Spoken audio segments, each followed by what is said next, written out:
Hi guys, it's Brittany. This is, I think, post number 4 for me in the guest design team spot that I have here at Faber-Castell, and I'm having so much fun, I can't even tell you. I thought since this is going to be a 2-day post that I would do a video for you, and I think it'd be really fun to do a Project Life accordion album, and so this is what we're gonna do. Everybody is doing Project Life. I attempted it, I failed, but I'm gonna start it again because I just feel like it was really good, and it was one of those daily kind of creative outlets that I think we all need. So what I had originally made was this little accordion, kind of little trapper keeper kind of thing to store by month all the little pieces that I collected, like journaling spots or stickers or whatever concert tickets or whatever paraphernalia I had for that month. And then I had a couple little spots in the back that were just like miscellaneous little bits and pieces that I found that I liked. And this was really handy. It's also really handy to use for storing scraps of paper, so any kind of like extra scraps. So you could do this in the same way, using, instead of the months of the year, obviously you'd use different colors, and I also use that, and it's really handy. This one is made from A2 size envelopes. You can make them from any size envelope. You can make your own envelope.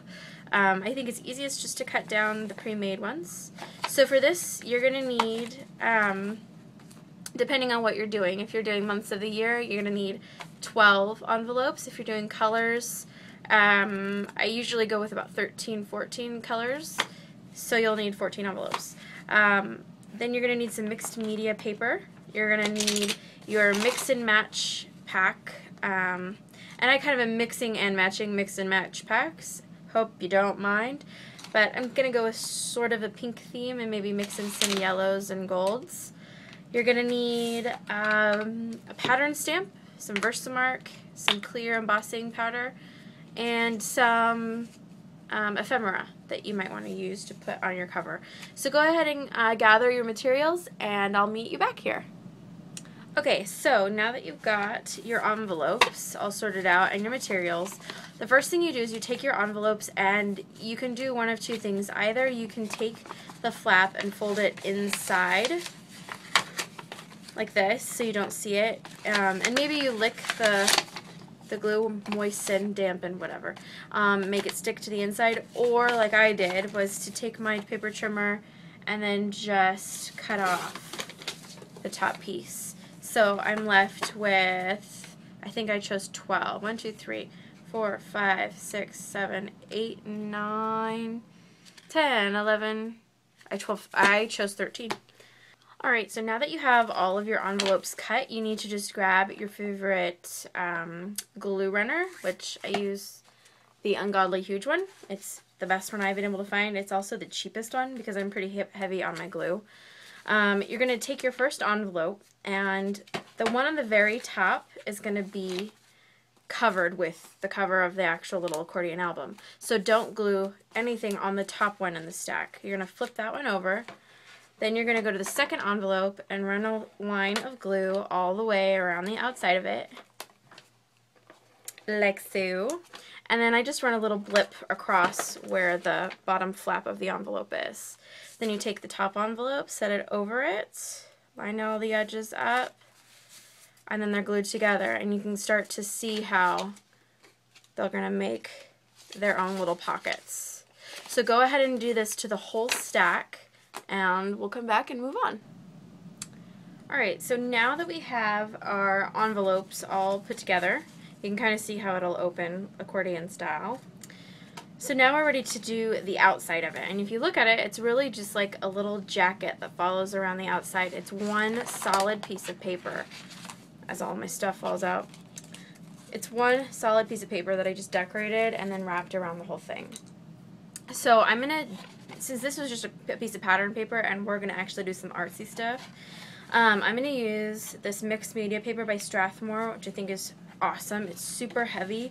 It's 140 pounds, but it's like crisper and heavier and smooth, and it's just really, really nice. So I'm going to use this, and what you want to do is cut a sheet that is as wide as your envelopes, and then double the height plus an inch or so. And the way you figure this out is, I mean, obviously you can measure it. So mine is 4 3/8 by 5 3/4 wide. And then the more envelopes you put in, the wider you're going to want to make the base. And the base ends up being this inside strip right here. So I've got 4 3/8 and then I score a line, and I've got 4 3/8 and I score a line. So I'm giving myself some room to grow here because I've given myself an inch of room. So as I fill my envelopes up, it'll kind of expand out, and I'll need that extra space that I'm giving myself. So this overall size, if you're using an A2 size, is going to be it's going to be 5 3/4 by 10. Pretty easy. So go ahead and get that cut and scored, and then we can get started on all of the artsy stuff, which is really the best stuff. Okay, so I'm going to use, and let me get this repositioned for you so you can actually see what I'm working on, right? Because that's kind of helpful. So I'm going to use this huge, I think it's not Hero Arts stamp, LRL Design Company. Awesome stamp. It's old. I don't even know who I got it from. It's just called Honeycomb, which is pretty obvious, I think. I've had this forever, and I love it. So I'm going to use this stamp, and I'm going to use some Versamark, and then I'm going to use the Super Fine Detail Clear Embossing Powder from Ranger. And it works awesome. So this is going to jiggle the hell out of my camera, so bear with me.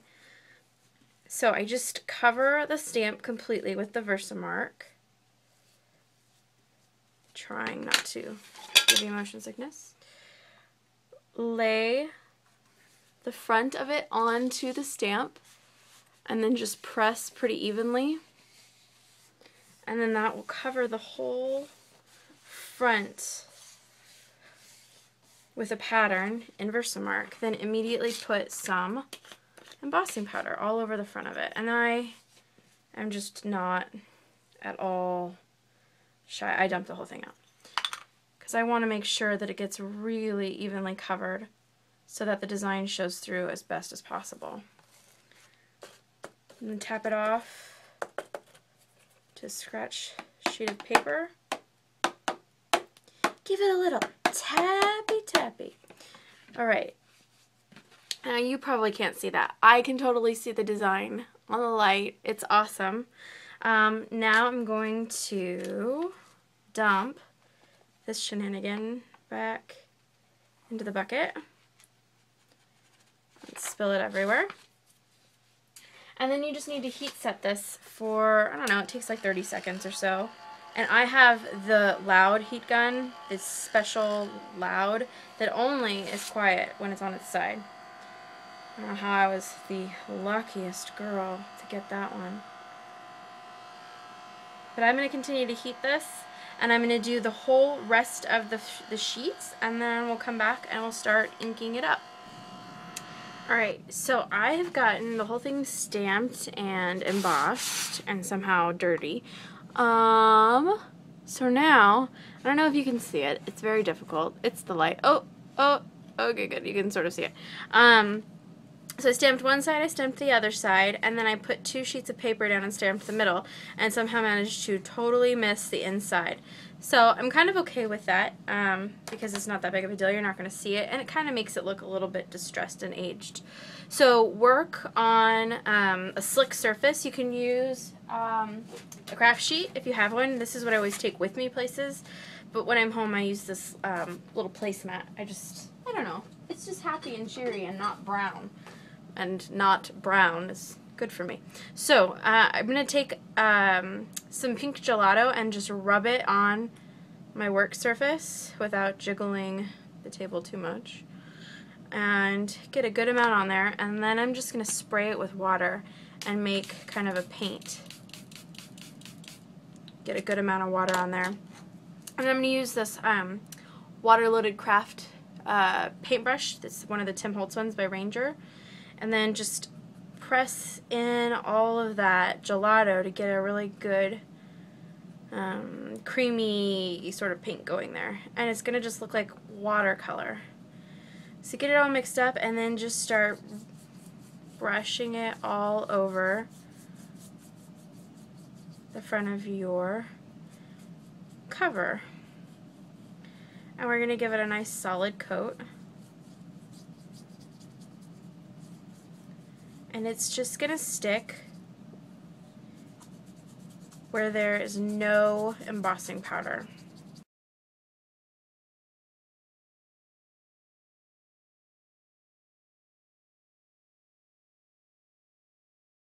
I really like this. This is just sort of faint and subtle and nice. It's nice.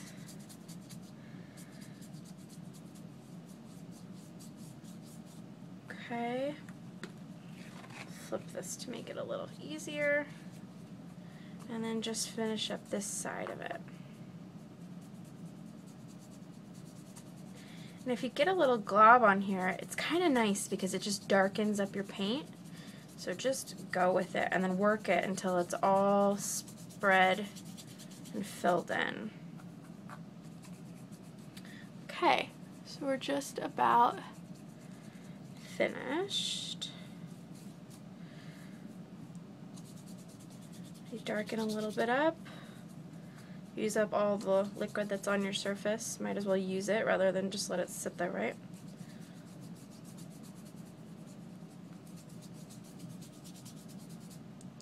I love how this is just like a totally new, personalized pattern rather than just using, not that I dislike pattern paper by any stretch of the imagination, but it's like making your own pattern paper, and that is exciting to me. Okay, so you're done with your gelato for now, and we're going to take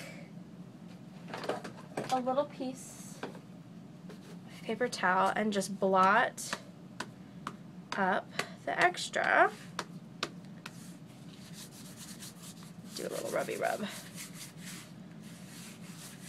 Okay, and there you've got the base of your cover.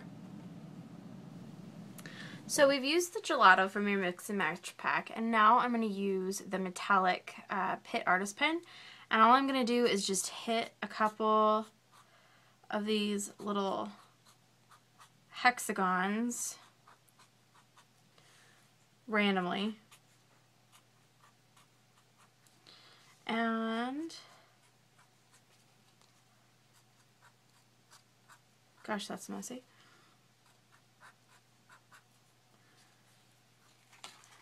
I think I'm just going to do it to this side of the cover.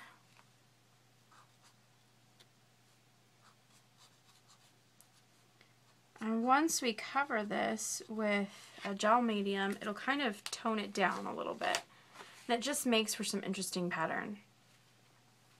So now I'm going to take,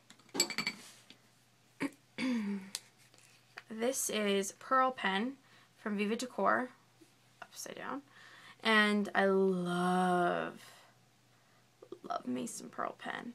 So I'm going to spray a little, or squeeze a little bit onto my craft sheet, and then I'm also going to squeeze on just a little bit of this Claudia Helmuth gloss multimedia, and I'm going to squeeze on about the same amount. Then,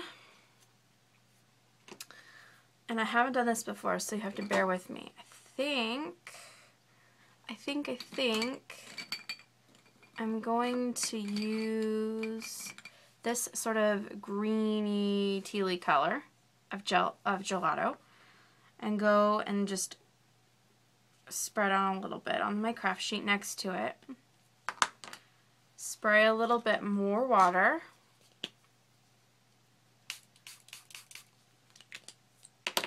And I actually need kind of a crappy paintbrush.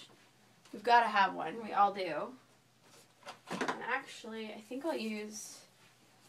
Funny thing is, this is like a brand new paintbrush, but The reason I bought it, and it's this Simply Simmons flat wash brush, is it seems to like repel anything you put on it. So it makes it really easy to clean. So if you don't have a crappy little brush or something, or you want to buy a new one and try something out, try this one out. I think you'll really like it. So I mix all that Pearl Pen, the gel multi-medium together, and then my gelato, give it a spritz, mix it up, and then you get a wash, and hopefully the color comes through for you as well as it's coming through for me. And then I might just pick a little color up around the edges here or there. And this is just to add some more visual interest while also like giving the page itself or the cover itself a sealer, because then we can come back and use some of the Stampers' Big Brush, and because we're then working on a non-porous surface, whereas we were working on just flat mixed media paper, the ink from the Stampers' Big Brush will sit on the surface a little longer and let you work with it.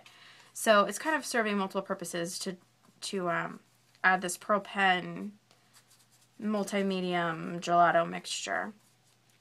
The whole purpose really is to go from this, you know, sort of cute, girly pink honeycomb to a more distressed look, and adding layer and layer and layer of color.